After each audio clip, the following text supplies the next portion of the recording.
Issues between the 2 states అంటే 2 రాష్ట్రాల మధ్య జరుగుతున్నటువంటి నీటి పంపకాల విషయాల గురించి చర్చ కోసమని. The meeting was attended by వీళ్ళిద్దరు. During the meeting key issues ముఖ్య అంశాలు concerning water management were deliberated upon. Both states agreed to the installation of telemetry devices for real-time monitoring of water flows on Krishna basin.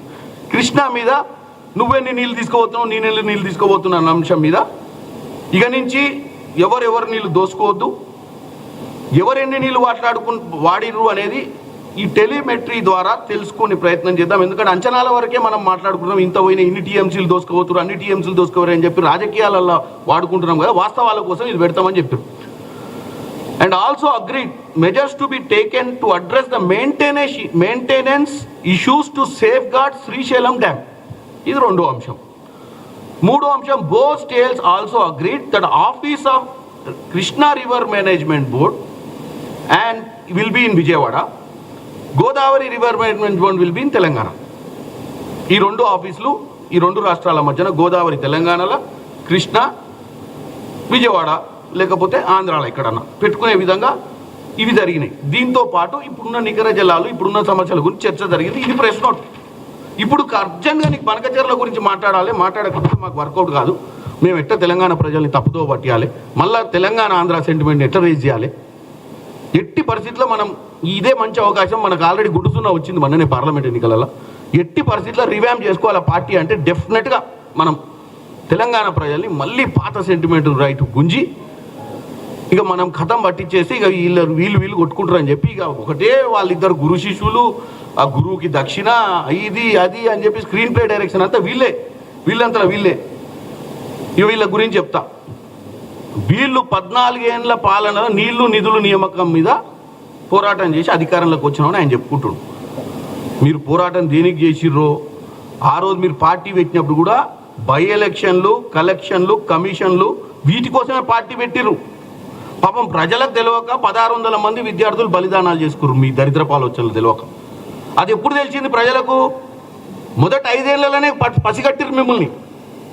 పసిగట్టిన తర్వాత కూడా అరే పసిబిడ్డ తెలంగాణ నా చేతిలో పెట్టిర్రు, మినిమం 10 ఏళ్ళు ఉంటే తప్ప నేను రిజల్ట్ ఇవ్వలేనని చెప్పి కేసీఆర్ వచ్చి బట్లాడుకుంటే తెలంగాణ ప్రజలు రెండోసారి అవకాశం ఇచ్చారు. ఈయన చెప్తాడు ఇందాక శిశుపాలుడట 100 అబద్ధాలు ఆడితే, శిశుపాలుడు ఫామ్ హౌస్లో వండుకోనుండు.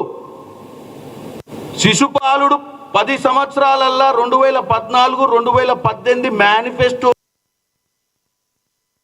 పెట్టిన ఏ అంశాన్ని దళిత ముఖ్యమంత్రిని చేస్తా అన్న అంశం నుంచి 3 ఎకరాల భూమి కానీ 2 లక్షల ఉద్యోగాల కానీ 2 బెడ్రూమ్ల ఇల్లు కానీ అన్ని తుంగలోకి దక్కితేనే ఒంగోబెట్టి మడత పెట్టి ఫామ్ హౌస్లో పెట్టిరు. నువ్వు శిశుపాలుడు గురించి 100 తప్పులు చేసిరు. ఆల్రెడీ సంవత్సరంన్నరగా 10 సంవత్సరాలు పరిపాలించి 100ల కొద్ది తప్పులు చేసిన మీరు సంవత్సరంన్నర పాలనకే శిశుపాలుడు అయిపోతాడు రేవంత్ రెడ్డి. ఇక అయిపోయింది, మేము అధికారంలోకి వస్తున్నాం, ఖమ్మం ప్రజలకు చెప్తున్నా, లోకల్ బాడీ ఎన్నికలు వస్తున్నాయి, ఇరగదిద్దాం తొడగొడదాం అని చెప్పి నువ్వు ఆడ ఉపన్యాసం దంచుతున్నావు. ఇంకా 3.5 సంవత్సరాలు అధికారంలో ఉంటాం. నువ్వు అన్నట్టు 2 అనగానే 2 వేసుకుంటే 2 సంవత్సరాలు, 3 వేసుకుంటే 3 సంవత్సరాలు అయిపోదు. సమయం దాని ప్రకారమే ముందుకు పోతే ప్రజలు వాళ్ళ ప్రకారమే నిర్ణయం తీసుకుంటారు. నీ ఆవేశాన్ని చూసి నిర్ణయం తీసుకోరు. నువ్వేదో ఎగిరెగిరి పడితే అక్కడ కూడా అర్థం చేసుకోండి. నేను ఇకపోతే ఇంకేదో సబ్జెక్ట్ చెప్తాడు ఈయన. చోటే బాయ్ బడే బాయ్ అట బీజేపీలు, ఎవరికి? కాంగ్రెస్ వాళ్ళు. 8 మంది ఎంపీలను నువ్వు నీ దానం చేసింది నువ్వు. గుండు సున్నా తెచ్చుకున్నావు వాళ్ళ కోసం. ఇవాళ నువ్వు చేసిన పాపాలు అన్ని పాపాలు కావు. నువ్వు చేసిన ఆ పాపాల పుట్ట నుంచి సెంట్రల్ గవర్నమెంట్ నుంచి బయటపడదామని చెప్పి నువ్వు వాళ్ళతోటి మ్యాచ్ ఫిక్సింగ్ చేసి నిన్నేదో చెప్తుండే, నువ్వు చూస్తే చెప్తుండు ఏంది నేతి ఇవాళ కాదు, ఖమ్మంలో కాదు, నిన్నమన్నా చెప్తుండేను. నేతి బీరకాయల నేతి ఎంత ఉంటుందో మైసూరు బజ్జీలో మైసూరు ఎంత ఉంటుంది, నీ ముఖం ఉంటుంది. భారతీయ రాష్ట్రీయ సమితి తెలంగాణ ఎంత ఉందో గంతే ఉంటుంది. నువ్వు పెట్టుకున్నదే భారతీయ రాష్ట్రీయ సమితి తెలంగాణను పక్కకు దోచినావు. నువ్వు నేతి బీరకాయ గురించి మైసూరు బజ్జీ గురించి ముచ్చడి చెప్తే ఎవడు రాసిస్తుండు నీకు స్క్రిప్టు? నేతి బీరకాయ కథ నీదే. తెలంగాణ సెంటిమెంట్ మీద నిన్ను అధికారంలోకి తెస్తే ఏదో పీకుదామని భారతదేశంలో పోయి ఛత్రపతి శివాజీ అయితాను ఓవర్ కాన్ఫిడెన్స్ తోటి టీని బీకి బీన్ పెడితివి, బీన్ పెడితే బొంద పెడితివి, సున్నా వచ్చే. భారతదేశానికి నీకేం సంబంధం? ఒక్క పార్లమెంట్ సభ్యుని గెలిపించుకోవడానికి సామెతలు చెప్పాలంటే ఓడన్న రాసిస్తాయి తీసుకొచ్చి చదువుడు కాదు.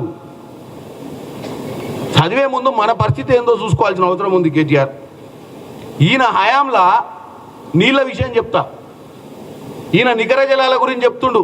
2299 టీఎంసీలు కృష్ణ, 968 గోదావరి. అది దేశంలో గూగుల్లో కొడితే కూడా తెలుస్తుంది ఎవరికి ఎంత ఇచ్చిర్రు. ఇచ్చిన దాన్ని ఏం బీకినాం మనము? ఎప్పుడన్నా 299 టీఎంసీలు పోనీ ఆంధ్రప్రదేశ్, ఉమ్మడి ఆంధ్రప్రదేశ్లో